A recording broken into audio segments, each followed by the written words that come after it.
नमस्कार सभी को। मैं शालिनी केवी टीचर आपका अपने चैनल पर स्वागत करती हूँ। हमारा यह चैनल इतिहास विषय को समर्पित है। हम अपने इस चैनल पर इतिहास विषय से संबंधित बहुत सारे प्रैक्टिस सेट को कवर कर रहे हैं। उसी में हमारी एक सीरीज चल रही है जो सिंसिहाग का है। असिस्टेंट प्रोफेसर हैं जो हिस्ट्री के, तो उन्होंने एक प्रैक्टिस सेट निकाला है जिसमें उन्होंने आपके स्कूल व्याख्याता, सहायक आचार्य और सेट वगैरह के जो क्वेश्चन पेपर हैं वो शामिल किए हुए हैं। ठीक है, उन्होंने बहुत अच्छी एक्सप्लेनेशन दी हुई है। तो अब हम इसी इसमें हमारा पहले मॉडर्न इंडिया चल रहा है, उसकी हम काफ़ी सारी वीडियोस अपलोड कर चुके हैं, आप उन्हें देख सकते हैं जा करके। उसी में आज हमारा 4th चैप्टर है। चैप्टर का नाम है आपका भारत में ब्रिटिश शासन का आर्थिक प्रभाव। यानी जो ब्रिटिश शासन थे उन्होंने आर्थिक प्रभाव यानी इकोनॉमिकली हम पे कैसे इफेक्ट डाला, क्या क्या उन्होंने हमारी कृषि में इंप्रूवमेंट लाए, क्या क्या वो किसानों के लिए क्या क्या अधिनियम वगैरह लेकर के आए, क्या वो फैक्ट्रीज के लिए लेके आए, जो हमारे मजदूर और कारीगर थे उनके लिए वो क्या क्या उन्होंने रूल्स रेगुलेशंस को वो किया, पारित किया। ठीक है, तो चलिए अब टाइम वेस्ट नहीं करते हैं, अपना पहला क्वेश्चन स्टार्ट करते हैं।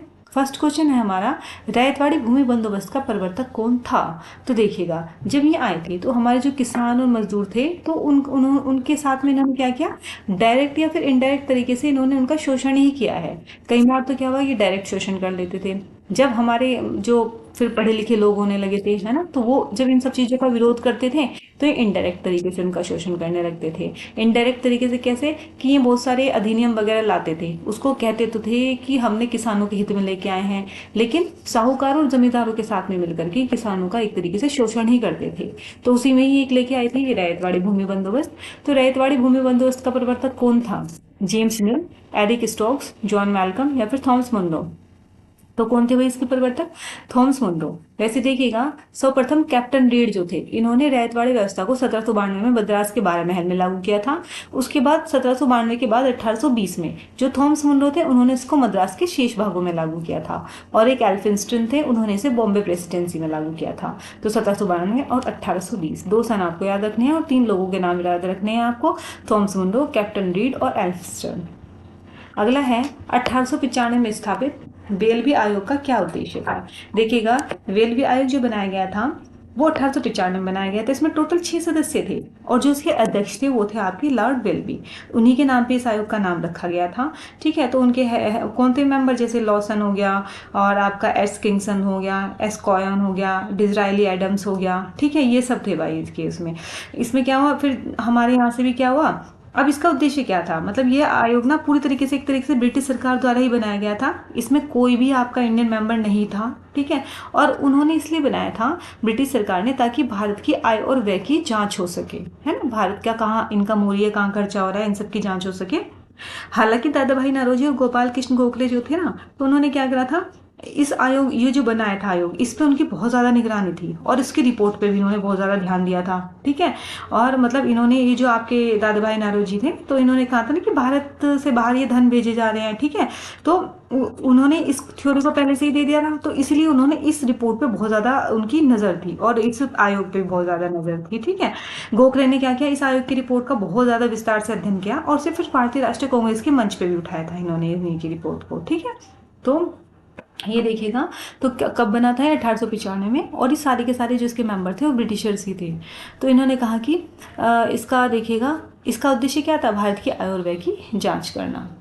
नेक्स्ट क्वेश्चन है आपका, निम्नलिखित में से कौन फरवरी 1918 में स्थापित यूपी किसान सभा की स्थापना से जुड़ा था? तो 1918 में यूपी किसान सभा, तो वो इसकी स्थापना से कौन जुड़ा था? जवाहरलाल नेहरू, सज्जनानंद सरस्वती, इंद्र नारायण द्विवेदी या फिर बाबा रामचंद्र? तो ये इंद्र नारायण द्विवेदी थे जो कि यूपी किसान सभा की स्थापना से जुड़े थे। फिर इसी सभा में इनकी सहायता गौरीशंकर मिश्रा और मदन मोहन मालवीय ने भी की थी। फिर एक है नाम बाबा रामचंद्र। 1920 में बाबा रामचंद्र भी इस सभा से जुड़े और अक्टूबर 1920 में बाबा रामचंद्र ने प्रतापगढ़ में अवध किसान सभा की स्थापना की। ये क्वेश्चन बहुत पूछा जाता है कि अवध किसान सभा की स्थापना कब हुई और किसने की? भारत से धन के निष्कासन से मुख्य रूप से शामिल हैं, तो जो भारत से ड्रेन थ्योरी जो दादा भाई नौरोजी ने भी थी कि जो ब्रिटिशर्स हैं वो भारत का धन लेकर जा रहे हैं, तो उन्होंने कहा कि भारत का जो धन का निष्कासन था उसमें मुख्य रूप से क्या शामिल है? भारतीय कृषि पर सीधा कर, अतिरिक्त पूंजी का इंग्लैंड को हस्तांतरण, भारत में ब्रिटिश अधिकारियों का वेतन और पेंशन भुगतान। तो देखो ये दादा भाई नौरोजी वगैरह या फिर और भी जो थे हमारे यहाँ के इकोनॉमिक जो थे, उन्होंने इकोनॉमिस्ट जो थे उन्होंने ये बताया था कि ये क्या कर रहे हैं, भारत से धन लेके जा रहे हैं। जैसे मान लिया इससे पहले जो मुगल आए या फिर आपका सल्तनत काल हुआ, उस टाइम पे क्या होता था कि वो यहाँ का धन यही यूज करते थे, मतलब भारत का भारत में इस्तेमाल करते थे। ब्रिटिशर्स क्या कर रहे थे, यहाँ का धन ले जा करके वो इंग्लैंड लेके जा रहे थे। उसे किस तरीके से, अतिरिक्त पूंजी का इंग्लैंड को हस्तांतरण हो रहा था और भारत में ब्रिटिश अधिकारियों का वेतन और पेंशन भुगतान। अब जो यहाँ पर जो ब्रिटिशर्स अपॉइंट होके तो वहां से आते थे यहाँ पे, लेकिन उन्हें जो वेतन दिया जाता था वो भारत के कोष से दिया जाता था। ठीक है, तो दो सेकंड और थर्ड इसमें शामिल है। भारतीय कृषि पर सीधा कर इसमें शामिल नहीं था। अगला क्वेश्चन है हमारा, दक्कन कृषक राहत अधिनियम 1879 को अधिनियमित किया गया था। तो एक तो यह है कि दक्कन कृषक राहत अधिनियम कब आया, 1879 में। ठीक है, इसका उद्देश्य क्या था, किसानों को संस्थागत वित्तीय सहायता सुनिश्चित कराने हेतु, ऋणग्रस्त खेतीहरों को कानूनी संरक्षण प्रदान करने हेतु, बेदखल किए गए खेतीहरों को जमीन वापस लौटाने हेतु, या फिर ऋणग्रस्त जमीन की बिक्री बाहरी व्यक्ति को किए जाने पर प्रतिबंध हेतु। ठीक है, तो एक तो आपका इंपॉर्टेंट भाई यही है कि दक्कन कृषक राहत अधिनियम कब आया था, ये बहुत ज्यादा पूछा जाता है। तो 1879 में आया था। ठीक है, अब क्या हो रहा था कि जो ब्रिटिश शासन थी ना, उनकी नीतियां और जो शाहूकार थे वो सब मिलकर के उन्होंने किसानों की हालत इतनी ज्यादा खराब कर दी थी। बेचारे किसानों को बहुत सारा कर्ज हो गया था। वो क्या करते थे, कर्ज को एक इंसान से कर्ज लिया, फिर उसको पूरा करने के लिए दूसरे इंसान से कर्ज ले लेते थे। तो जो साहूकार है बहुत ही ज्यादा हाई रेट पे उनको ब्याज देते थे। ठीक है, और वे बेचारे परेशान हो गए थे, किसानों की हालत इतनी बुरी थी बहुत ज्यादा। तो इसी इनकी बुरी हालत को सुधारने के लिए ही एक ही दक्कन कृषक राहत अधिनियम आया था। ठीक है, अब इसमें ये वाली बातें कही गई थी कि एक तो साहूकारों की शक्ति को सीमित करा, ये कहा कि भाई एक काम करो, जो साहूकार है ना बहुत ज्यादा ऊंचा ब्याज लेते हैं, अब नहीं लेंगे। ठीक है, और अदालतों को भी ये अधिकार दिया था कि जो इन्होंने बेचारे किसानों ने पहले बहुत ज्यादा पुराने ऋण ले रखे हैं ना, तो आप ये देखो कि ये ऋण मतलब सही थे या नहीं थे, यानी उनकी जांच करो। ठीक है, और ये भी कहो कि अगर किसान जो ऋण नहीं चुका पा रहा बेचारा, तो फिर उसकी जो जमीन है वो साहूकार जबरदस्ती जब्त नहीं कर सकते। ठीक है, ये सब तीन चार चीजें इसमें शामिल की गई थी। तो ऑप्शन देख लेते हैं, किसानों को संस्थागत वित्तीय सहायता सुनिश्चित करानी, तो नहीं, वित्तीय सहायता तो नहीं दी गई ने। ऋणग्रस्त खेतीहरों को कानूनी संरक्षण प्रदान करने हेतु, अभी तो बताया है ना, जो बेचारे ऋण ले लेते थे खेतीहर तो उन्हें कानूनी संरक्षण दिया गया। बेदखल किए गए खेतीहरों को जमीन वापस लौटाने हेतु, तो जो वो थे बेचारे मैंने कहा था कि वो देखेंगे कि जो इनकी जमीन है वो किसान अगर असमर्थ है, ऋण चुकाने में असमर्थ है, तो जो साहूकार होगा ना तो वो जबरदस्ती उनकी उसे जबरदस्ती नहीं ले सकता उनकी जमीन को। ठीक है, और ऋणग्रस्त जमीन की बिक्री बाहरी व्यक्तियों को किए जाने पर प्रतिबंध लगाने हेतु, ऐसा कुछ नहीं है। तो इन्होंने कहा, देखिए इन्होंने सेकंड बताया है। ठीक है, लेकिन इनकी अगर आप एक्सप्लेनेशन देखेंगे तो दक्कन कृषक राहत अधिनियम 1879 में ऋणग्रस्त खेतीहरों को कानूनी संरक्षण प्रदान करने हेतु अधिनियम किया गया था। इस अधिनियम में यह भी प्रावधान थे कि बेदखल खेतीहर किसानों को उनकी जमीन वापस लौटा दी जाए। ठीक है, तो यानी सेकंड और थर्ड दोनों इसमें थे। ठीक है, तो इन्होंने खाली सेकंड जो ऑप्शन रखा है वो गलत है, इसमें सेकंड और थर्ड ऑप्शन होना चाहिए।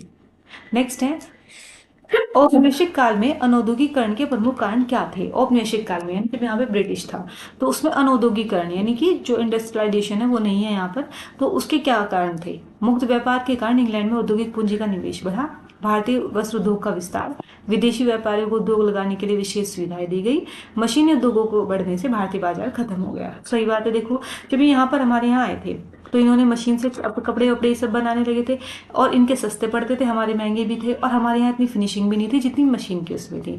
तो मशीन के बढ़ने से भारतीय बाजार खत्म हो गया था, ये वाली बात बिल्कुल सही है। फिर उन्होंने कहा विदेशी व्यापारियों को उद्योग लगाने के लिए विशेष सुविधाएं दी गई थी। सही बात है, विदेशी व्यापारियों को उद्योग लगाने के लिए हमारे यहाँ बहुत सुविधाएं दी गई थी। भारतीय वस्तु उद्योग का विस्तार तो उन्होंने बिल्कुल भी किया ही नहीं था। मुक्त व्यापार के कारण इंग्लैंड में औद्योगिक पूंजी का निवेश बढ़ा था। सही बात है, इंग्लैंड में क्या होती, औद्योगिक पूंजी बढ़ गई थी। अगला क्वेश्चन है, किमियोटी नामक प्रथा के विषय में कौन सा सही है। तो देखिएगा, ये एक प्रथा थी जो कि बिहार और उड़ीसा में प्रचलित थी। इसमें कृषि दासों द्वारा खेती कराई जाती थी। कमियां लोग यानी एक कास्ट थी, ये लोग अपने मालिक के बंधुआ नौकर थे, और ऋण के मूल पर जो सूद आता था उसकी एवज में इन्हें आजीवन अपने मालिक की सेवा में रहना पड़ता था। ये सारी बातें सही हैं। तो किमियोटी नामक एक प्रथा बिहार उड़ीसा में थी। कृषक दासों द्वारा खेती कराई जाती थी। किमिया लोग अपने मालिक के बंधुआ नौकर होते थे। ऋण के मूल पर जो भी सूद आता था यानी कि प्रिंसिपल पे जो इंटरेस्ट लगता था उसकी एवज में इन्हें आजीवन अपने मालिक की सेवा में रहना पड़ता था। अगला है, कृषि ऋण राहत अधिनियम निम्नलिखित में से किस वर्ष पारित किया गया था। तो किस वर्ष पारित किया गया था, 1879 में। कुटीर उद्योगों के ह्रास निम्नलिखित से कौन सा कारण नहीं था? तो कुटीर उद्योग यानी जो छोटे छोटे उद्योग थे हमारे यहाँ, तो उनके ह्रास मतलब उनका नष्ट होने का कौन सा एक कारण नहीं था? कच्चे माल के दाम में हेरफेर करना भारतीय उत्पादकों और कारीगरों के लिए हानिकारक सिद्ध हुआ, कि जो कच्चे माल के दाम थे उन्हें बहुत ज्यादा हेरफेर की गई थी। कंपनी के वाणिज्यिक एजेंट गुमशातों से बुनकरों से अपनी मनचाही राशि पर हस्ताक्षर करने को मजबूर किया गया। तो जो कंपनी के वाणिज्यिक एजेंट थे उन्होंने क्या किया, जो बुनकर वगैरह से थे इनसे अपनी मनचाही राशि पर हस्ताक्षर करा लेते थे। कंपनी की पुस्तक में जिन बुनकरों का अनुबंध था उन्हें किसी और के साथ काम करने की अनुमति नहीं थी। ठीक है। कारीगर मूक शासकों के आश्रय पर ज्यादा निर्भर हो गए। तो फोर्थ को छोड़ करके फर्स्ट, सेकंड, थर्ड तीनों ही ऐसे रीजन थे जिनसे कुटीर उद्योगों का नाश हुआ और ये अपने विनाश के कगार पर पहुंच गए। ठीक है। अगला फिर क्वेश्चन है आपका नेक्स्ट। इन्होंने कहा है रैयतवाड़ी भूमि बंदोबस्त का प्रवर्तक कौन था? तो कौन थे भाई? थॉमस मुनरो थे रैयतवाड़ी के। ठीक है, एक सेकेंड। नेक्स्ट है, किसने कहा था धन निष्कासन सभी बुराइयों की बुराई है? तो धन निष्कासन के बारे में, सभी बुराइयों की बुराई किसने कहा था? दादा भाई नारोजी ने कहा था। और इन्होंने अपना एक लेख लिखा था भाई, इंग्लैंड ड्यूटीज टू इंडिया, उसमें इन्होंने इस सिद्धांत को दिया था। ठीक है, इंग्लैंड ड्यूटीज टू इंडिया। यह पेपर इन्होंने 2 मई 1807 को लंदन में आयोजित किया था ईस्ट इंडिया एसोसिएशन की बैठक में, और पहली बार इन्होंने तब ये पढ़ा था न्यूज़पेपर। वहीं एक बुक है इनकी, इंग्लैंड डिबेट्स टू इंडिया, और दादा भाई नारोजी ने धन निष्कासन को अनिष्टों का अनिष्ट कहा। अगला क्वेश्चन है आपका, निम्नलिखित में से किसने कहा कि स्थायी बंदोबस्त एक दुखदायी व भयंकर भूल थी? स्थायी बंदोबस्त के बारे में किसने कहा? ये वाली बात टी.आर. होम्स ने। इन्होंने कहा कि जो स्थायी बंदोबस्त है वो एक दुखदायी व भयंकर भूल थी। एक है जॉन सुलिवान, है ना, उन्होंने ये वाली बात कही थी कि हमारी जो व्यवस्था है ना वो उस स्पंज की तरह काम करती है जिसके जरिए गंगा तट से हम सारी अच्छी चीजों को सोख कर टेम्स नदी के किनारे निचोड़ देते हैं। एक थे रमेश चंद्र दत्त और राजा राम मोहन राय, उन्होंने स्थायी बंदोबस्त की प्रशंसा की थी। ये पूछा जा सकता है आपसे कि स्थायी बंदोबस्त की प्रशंसा किसने की थी? रमेश चंद्र दत्त ने और राजा राम मोहन राय ने। अगला क्वेश्चन, एक साइड अधिकारी है और एक साइड भू राजस्व प्रणाली है। Thomas Low, Alexander Reed, S.E. Goldsmith और हॉल्ट मैकेंजी। देखिएगा, थॉमस लो तो है स्थायी बंदोबस्त से संबंधित, अलेक्जेंडर रीड थे रैयतवाड़ी से। तो रीड और रैयतवाड़ी दोनों एक जैसे लग रहे हैं। थ से थॉम्स और थईस में आ रहा है बीच में स्थायी बंदोबस्त। S.E. गोल्ड स्मिथ है आपकी बॉम्बे योजना से, तो ऐसे याद रखना बॉम्बे में सारे के सारे गोल्ड स्मिथ है ना। और एक है हॉल्ट मैकेंजी, हॉल्ट मैकेंजी है महलवाड़ी। तो महल में क्या हो रहे हैं, मतलब हॉल्ट मैकेंजी कहाँ है? महल में, ऐसे याद रखना। नेक्स्ट है, और एक बात और देखना, हॉल्ट मैकेंजी को ब्रिटिश भूमि व्यवस्था का पिता कहा जाता है। अगला है, कंपनी द्वारा निर्यात के लिए सामान खरीदने हेतु पर्याप्त बंगाल का राजस्व अधिशेष निवेश कहलाता था। मतलब कंपनी द्वारा निर्यात के लिए जो भी वो सामान खरीदती थी तो इसलिए वो जो बंगाल का राजस्व वो यूज करते थे, तो राजस्व अधिशेष है वो इन्वेस्टमेंट कहलाता था, निवेश कहलाता था। यूरोप से महंगी धातुओं का अंतर प्रभाव 1765 के बाद में 1765 के बाद बिल्कुल ही समाप्त हो गया था। ठीक है, तो इन्होंने कहा है, ये कौन सी बातें इसमें सही है? इन्होंने कहा फर्स्ट, यानी यार दोनों ही सही है। कंपनी द्वारा निर्यात के लिए सामान खरीदने हेतु पर्याप्त बंगाल का राजस्व अधिशेष निवेश कहलाता था। इसका कारण था कि यूरोप से महंगी धातुओं का अंतर प्रभाव 1762 के बाद बिल्कुल समाप्त हो गया था। अगला क्वेश्चन, रेल निर्माण की गारंटी प्रणाली के तहत कंपनियों को उसकी पूंजी निवेश पर 6% लाभांश की गारंटी दी गई। मतलब जो रेल निर्माण की गारंटी प्रणाली के तहत क्या करा गया था, जो कंपनी थे उन्हें कहा था कि जितना तुम इन्वेस्टमेंट करोगे हम तुम्हें इस पर 6% डिविडेंड देंगे। इस गारंटी प्रणाली ने भारत से धन के बहिर्गमन में भारी योगदान दिया। तो इसमें क्या है भाई, देखिएगा यहाँ भी फर्स्ट गलत है क्योंकि 6% ने कह करके केवल 5% कहा था उन्होंने। ठीक है, और फिर 5% हम तुम्हें डिविडेंड देंगे, और फिर इस प्रणाली ने क्या किया था, भारत से धन के बहिर्गमन में भारी योगदान दिया था। ठीक है, अगला क्वेश्चन है, हमारे कुछ अधिनियम दिए गए हैं। पंजाब भूमि हस्तांतरण अधिनियम 1980, डेक्कन कृषि राहत अधिनियम 1879 कई बार आ चुका, उत्तर पश्चिम प्रांत भूमि हस्तांतरण अधिनियम 1909 और मध्य प्रांत भूमि हस्तांतरण अधिनियम 1916। तो देखिएगा इसमें सी गलत है, वरना ये सब सही है। जो पंजाब भूमि हस्तांतरण अधिनियम 1900 में आया था, डेक्कन कृषि 1879 में आया था, और मध्य प्रांत भूमि हस्तांतरण अधिनियम 1916 में आया था। ठीक है, अगला क्वेश्चन है, ब्रिटिश शासन के दौरान कृषि के व्यवसायीकरण के कारणों को चुनिए। यानी कृषि का व्यवसायीकरण मतलब ऐसी चीजों को उगाना जो कि बेचने के लिए, मतलब जिन्हें आप बेचते हो तो आपको कैश मिल सके, है ना। तो इसने कहा कि जो कृषि के व्यवसायीकरण के कारणों को चुनिए। भारत कच्चे माल के प्रदायक के रूप में सीमित कर दिया गया, सही बात है। फिर परिवहन के बेहतर साधन ने कृषि उत्पादन के व्यापार को सुगम बनाया। भू राजस्व के भुगतान का मौद्रिकरण किया गया, और इंग्लैंड में औद्योगिक क्रांति। देखिए उस टाइम इंग्लैंड में औद्योगिक क्रांति हो रही थी तो उन्हें कच्चे माल की जरूरत पड़ती थी, तो क्या कर रहे थे, भारत से कच्चे माल वहां पे भेज रहे थे। परिवहन यानी रेलवे वगैरह का डेवलपमेंट हो चुका था, तो परिवहन के बेहतर साधन भी हो रखे थे। और भू राजस्व में इन्होंने भुगतान का जो भू राजस्व होता था उसका भुगतान ये पैसों में कराना, ठीक है। तो इन सबसे क्या हुआ था, कृषि का व्यवसायीकरण हुआ था। देखिएगा, इन्होंने कहा गवर्नर जनरल विलियम बेंटिंक ने हस्तशिल्प के पतन पर कहा था कि भारतीय बुनकरों की हड्डियां भारत के मैदान में बिखरी पड़ी है। ये किसने कहा था, बेंटिंक ने कहा था। कार्ल मार्क्स ने कहा था कि अंग्रेज घुसपैठिया था जिसने भारतीय चरखे को तोड़ दिया, और एक सहचर अखबार था, उसने रेल को भारत के विकास में एक हथकड़ी कहा। तो ये स्टेटमेंट है, आपसे पूछे जा सकते हैं, इनको देख लेना एक बार। निम्नलिखित अकाल आयोगों को कालक्रमानुसार व्यवस्थित करें। मैकडोनाल्ड, जेम्स लॉयल और रिचर्ड स्टेची। रिचर्ड जो स्टेची थे वो लेटन के टाइम में थे, ठीक है। और ये जो था आपका मैकडोनाल्ड, ये कर्जन के टाइम में बना था, है ना। और जो ये था जेम्स लॉयल आयोग, ये एल्गिन सेकंड के टाइम में बना था। अब देखिएगा, हाँ इन्होंने तो लेकिन टाइम पीरियड पूछा है कि आपका कब बना था, ठीक है। तो देखिएगा, आपका स्टैची 1800 में बना था, 1880 है ना, 1880 के आसपास बनाया था। और जो आपका ये बना था, एक आपका देखिए एक्सप्लेनेशन ही देखो उसकी। स्टैची आयोग का गठन 1880 में हुआ था। इस समय भारत के गवर्नर जनरल लिटन थे। इस आयोग की सिफारिश पर 1883 में अकाल संहिता का निर्माण किया गया। जेम्स लॉयल आयोग का गठन 1897 में लॉर्ड एल्गिन सेकंड के टाइम में हुआ था। 1897 में हुआ था लॉयल आयोग, और एल्गिन सेकंड के टाइम में। और मैकडोनाल्ड आयोग बना था आपका 1980 में, और कब, कर्जन के काल में, ठीक है। ग्रामीण ऋणग्रस्तता को कम करने के लिए ब्रिटिश सरकार ने कब कानून बनाया। तो ग्रामीण ऋणग्रस्तता को कम करने के लिए ब्रिटिश सरकार ने कानून कब बनाया, 1879 में, जो कि हम कृषक राहत अधिनियम कहते हैं। ब्रिटिश भारत में उद्योगों की सुरक्षा की नीति किस वर्ष लागू की गई थी। तो ब्रिटिश भारत में उद्योगों की सुरक्षा की नीति 1923 में लागू की गई थी। स्थायी भूमि व्यवस्था के अधीन जमा किए गए भू राजस्व के जमींदार का अंश था। तो जो स्थायी बंदोबस्त था उसमें भू राजस्व में जमींदारों का अंश कितना होता था, 1/11 होता था। और जो शेष होता था 10/11, वो किसके, कंपनी के पास चला जाता था। निम्नलिखित में से गलत युग्म की पहचान कीजिए। रैयतवाड़ी बंदोबस्त मद्रास, स्थायी बंगाल, महलवाड़ी उत्तर पश्चिम प्रांत, और तालुकदारी व्यवस्था बम्बई। तो इसमें फोर्थ गलत है, यानी रैयतवाड़ी कहाँ थी, मद्रास में थी, स्थायी बंदोबस्त बंगाल में था, और महलवाड़ी उत्तर पश्चिम प्रांत में था। चलिए इतना ही। इसमें एक्चुअली कुछ पेज ही मिस प्रिंट है, कुछ क्वेश्चन इसमें से गायब है, ठीक है। अब बस इतना ही है कि अगर आपको मेरी वीडियोस पसंद आती हैं तो प्लीज़ इसे लाइक करें और चैनल को सब्सक्राइब करें। Thank you so much.